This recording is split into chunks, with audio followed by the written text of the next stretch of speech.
y'all, it's Wendy, the Hollywood talent manager in Los Angeles, California. And I get these inboxes of like people who are authorities in the business, and they're always selling their products, and sometimes it just pisses me off because it's so much sales, you know, with fancy language, and just, I hate sales. And that's why I'm always just so real. I just want to be like a real conversation, a real manager in Los Angeles, helping real actors do what they are trying to do with like straightforward information and no bullshit. That's kind of like my commitment to actors. And today I want to talk about auditioning. Auditioning is a very different skill than acting. And there are many reasons why actors fail to be successful in this business. And one of them is not having really strong headshots, not understanding your type, so that you're trying to go after jobs you're never going to get, and you're using headshots that don't really represent the type you really are, or not having strong demo reels, because you should know that every submission that is made without a demo reel goes to the bottom of the submission. Some casting directors may not even look at them if they don't have video. And you need strong acting clips. And one of the mistakes actors use is they use all kinds of the wrong acting clips, things that will never sell a casting director on bringing you in for an audition, you know.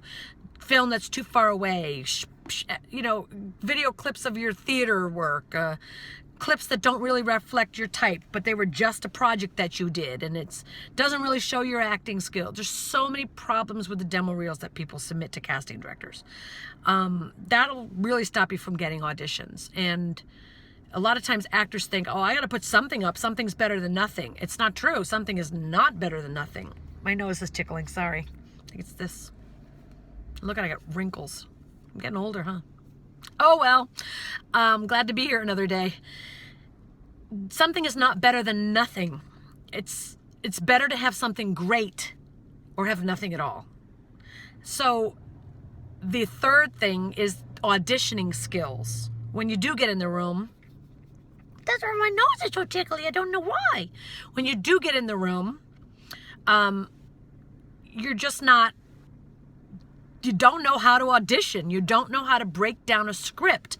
You don't understand what choices are, so you're not making those choices. And your auditioning skills are something that you have to hone separately from your acting skills, because you can be a great actor in your acting class, but when it comes to interpreting one page of dialogue and making it interesting in the room, you don't know how to do that. And that's critical, because if you don't learn how to audition, you are not going to get to the next level. And there are levels in auditionings. So here's a couple things you should know. When you go on auditions and you see auditions and breakdowns and stuff, those are called pre-reads. It's when a casting director isn't really fully sure of your skills and stuff, so they bring you in to pre-read you to see if you can go to producers.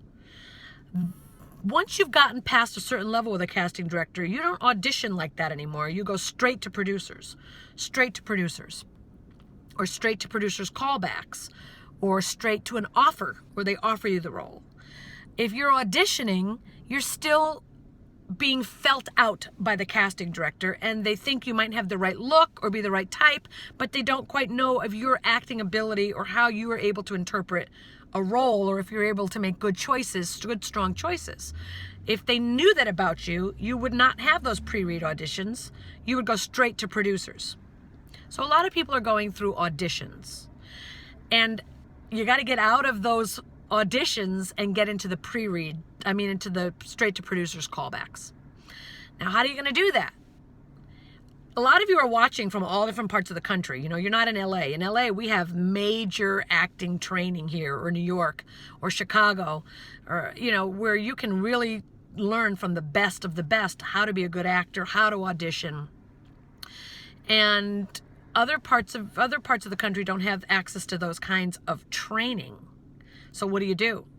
Well, I like to refer Amy Jo Berman because I think that she really can teach you about auditioning, and I like that.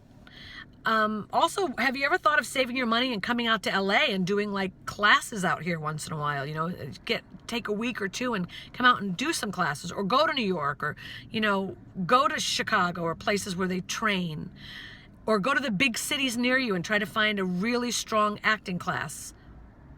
I know it's hard if you don't live in this, you know, in the hub like I am in LA, but you got to learn how to audition. I like Amy Jo Berman because she really focuses on auditioning and on the audition room. That's what she did for years and years and years as VP of HBO or casting or whatever she did. And she really knows what sells an actor to a casting director. So I suggest you check her out. You probably already know of her by now. People always say that she and I are like the people they go to on YouTube for acting. Her marketing is a lot more splashy. I know she has like a team of people who put all together all her webinars and her marketing emails, and everything is so salesy, and, you know, but don't let that disturb you in any way, shape, or form, because what she teaches is very brilliant. I don't do all that flashy stuff because, one, I don't know how to do it. I just don't know, and I don't have time to figure it out, and I don't want to spend my time figuring that out. You know, I'm straightforward with the information. I stop in my car on the side of the road. I'm on the way right now to the set. One of my clients booked a Comedy Central show, so I'm going to go head out over there. I love being on set with them, so I'm going to go do that. And I just pull over and tell you like it is. I don't have any fancy banners, blah, blah, blah. But when you're auditioning, when you have the script in front of you, making choices is something you probably hear a lot as an actor. But what does it really mean to make choices? For one, you need to know who you are. So here's some advice I'm going to give you. Who you are is got to be very specific. So when you look at the script, say you're a boy, you're in a boat, you're having a conversation with an old man. He just picked you up to take you to this juvenile delinquent camp that's on this island. And you can tell me the whole story, but who are you? Your character might be a boy who is being accused of the wrong thing. You've got to make it so simple. Like, define who you are in the scene. A boy who is being accused of the wrong thing. And who are you talking to? I'm talking to this old man, and we're in a boat, and he's taking me here. And that's not what I'm asking. Who is he? He is a creepy old man. Okay, that's the scene, right? A boy who's being accused of something he didn't do is in a boat with a creepy old man. Now you can figure that out right away. A boy who's being accused of something he didn't do is in a boat with a creepy old man. That's what the scene is about. Now, you want to break that down even further. Read the script. Look at the text. This boy, he's mischievous. He gets in trouble. He's being taken to a juvenile camp. So he might be being accused of something, but there's got to be something about his behavior that makes him risky. You know, there's something about him where he doesn't follow directions. So this is kind of like a troublemaking kid who's being accused of something he didn't do in the boat with a creepy old man. Now that he's a troublemaker, he's got a little troublemaker attitude because he's a little troublemaker. That changes how you do the dialogue because you're making these choices. Like, you're making these distinctions is really what it's called. Distinctions about who the character is, who you are. And those distinctions, if you really clearly define them, help you to portray the scene, help you to bring layers to the scene. Because if he's a troublemaking kid, his attitude could be very sarcastic. And in the dialogue, he's very sarcastic because you have clearly defined that he's a troublemaker. See, if you don't take the time to define that he is a troublemaker, you won't play it in a sarcastic way. You'll just play it straight up without any nuances. Now, if you decide he's an innocent victim who's being accused of something he didn't do, or a shy kid who's being accused of something he didn't do, you're going to play it differently.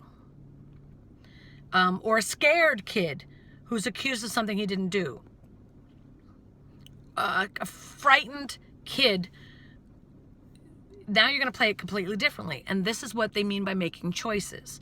And the way you start to learn how to make choices is you take a script and you start to write out who the character is, that character that you're playing, who they are, and narrow it down to one sentence. A frightened kid in a boat with a creepy old man.